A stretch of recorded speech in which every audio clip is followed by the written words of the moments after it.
morning, students. Today we are going to start the 3-4 sentence answer of this chapter. In previous lecture we cover a first one sentence answer. Now we start 3-4 sentence. Its first question is what is habitat? Habitat क्या होता है उसके बारे में हमने discuss करना है.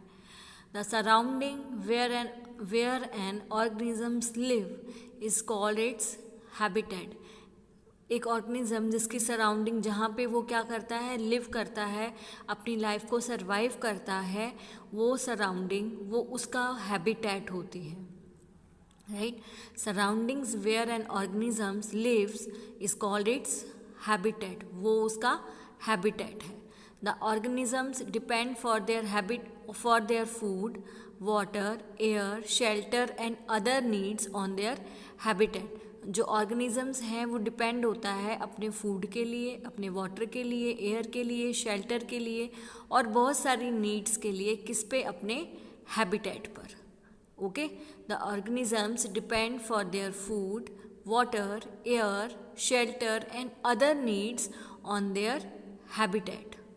Right. Now start our second question. How are cactus adapted to survive in a desert?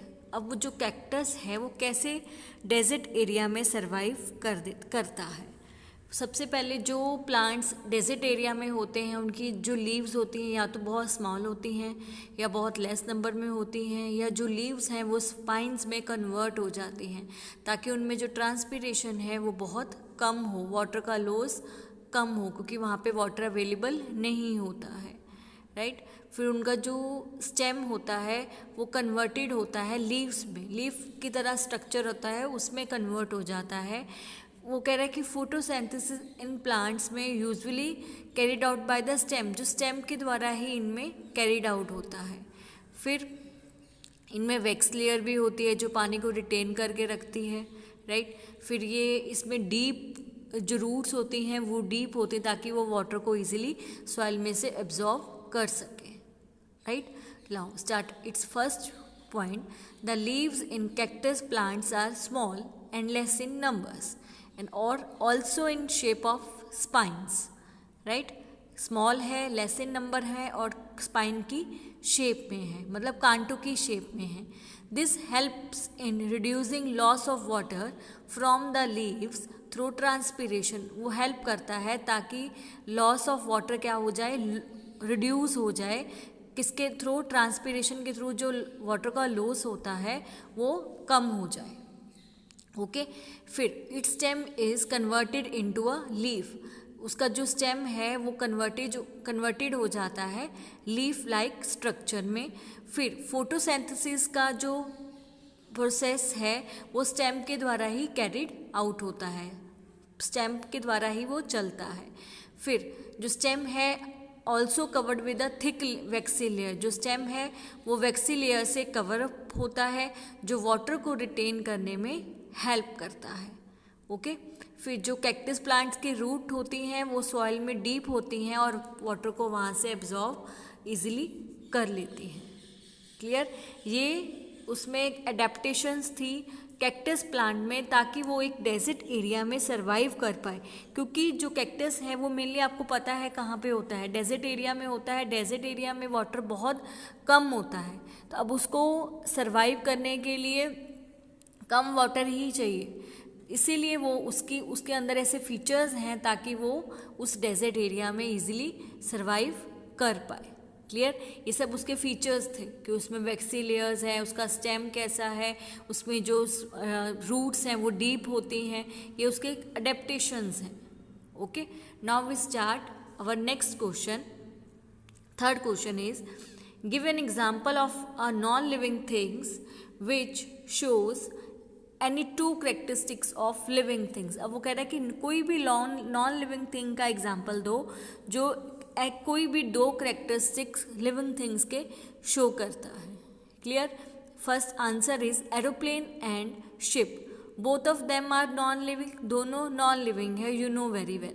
But show the following characteristics of a living things. But वो क्या करते हैं, शो करते हैं करेक्टरिस्टिक्स किसके? लिविंग थिंग्स के.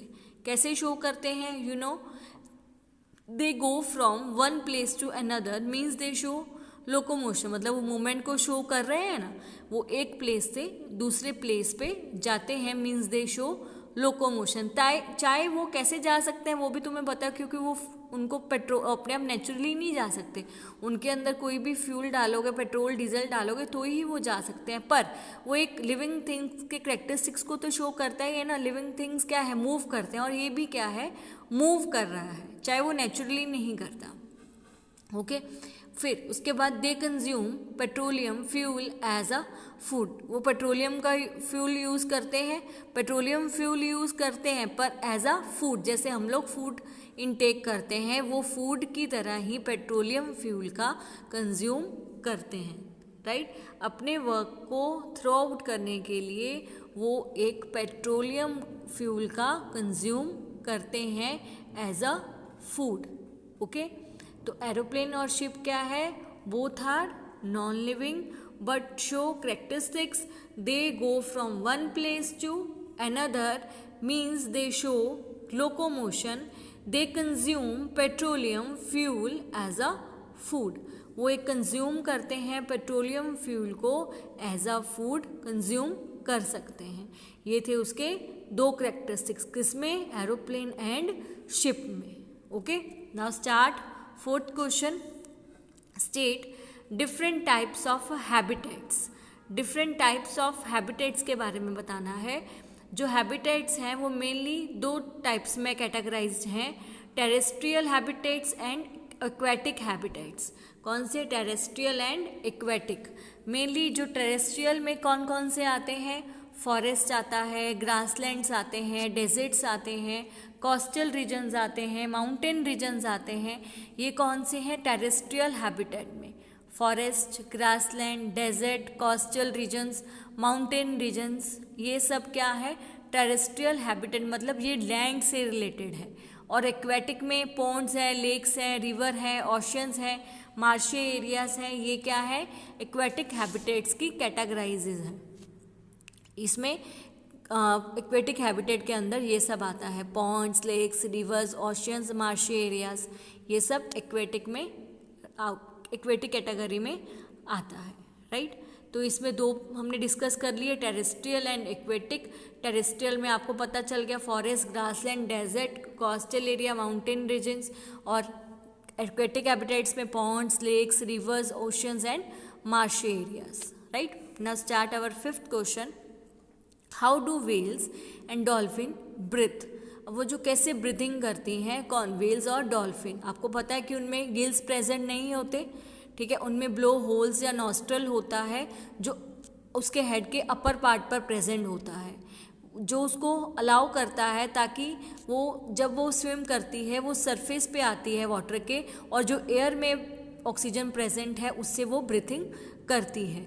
इसीलिए वो वाटर में लंबे टाइम तक विदाउट ब्रीथिंग रह सकती है। They can stay inside the water for a long time without a breathing. Without breathing वो लंबे टाइम तक किसमें रह सकती है, वाटर में सर्वाइव कर सकती है। इसीलिए वो क्या होती है, सरफेस के पास में आती है टाइम टू टाइम और ब्रीथ करती है। Clear. Whales and the dolphins do not have a gills. They breathe in air through nostrils and blowholes that are located on upper part of their heads. This allows them to breathe in air when they swim near the surface of water. They can stay inside the water for a long time without breathing. They come out to the surface from time to time to breathe in a air. Right? Gills present नहीं है, blow whole है, और उसको हम nostril भी बोल सकते हैं, हेड के अपर पार्ट पर होता है। वो स्विम करते टाइम सरफेस के नज़दीक आती हैं, और जो एयर में ऑक्सीजन प्रेजेंट होती है वो इनहेल करती हैं, इसीलिए वो लॉन्ग टाइम तक विदाउट ब्रीथिंग रह सकती हैं वाटर में। क्लियर। इसीलिए वो बार बार वाटर के सरफेस पे आती हैं और टाइम टू टाइम ब्रीदिंग करती हैं। ठीक है, जो एयर में ऑक्सीजन प्रेजेंट है वो उसको इनहेल करती हैं, लेती हैं। ओके, इसीलिए जो व्हेल्स एंड द डॉल्फिन्स इसी तरह से वो ब्रीथ करती हैं। Now we start sixth question, state the features of a living organisms. Living organisms के फीचर्स बताने हैं। दे नीड फूड, राइट, उनको फूड चाहिए। दे ग्रो, वो बढ़ते हैं। दे रिस्पायर, वो रेस्पिरेशन करते हैं। दे रिस्पॉन्ड टू स्टिमुलाई, वो स्टिमुलाई में रिस्पॉन्ड करते हैं। दे मूव, वो मूव करते हैं। दे एक्सक्रीट, वो एक्सक्रीटिंग भी करते हैं। दे रिप्रोड्यूस, वो रिप्रोडक्शन का प्रोसेस भी करते हैं। ये थे फीचर्स किसके, लिविंग ऑर्गेनिजम्स में क्या क्या फीचर्स हैं, वो क्या क्या करते हैं। वो उनको फूड चाहिए, वो बढ़ते हैं, वो रिस्पायर करते हैं, वो respond to stimuli, they move, they excrete, they reproduce, right. यहाँ पे मेरे 3-4 सेंटेंस फिनिश्ड हो गए हैं। नेक्स्ट हम नेक्स्ट वीडियो में शुरू करेंगे।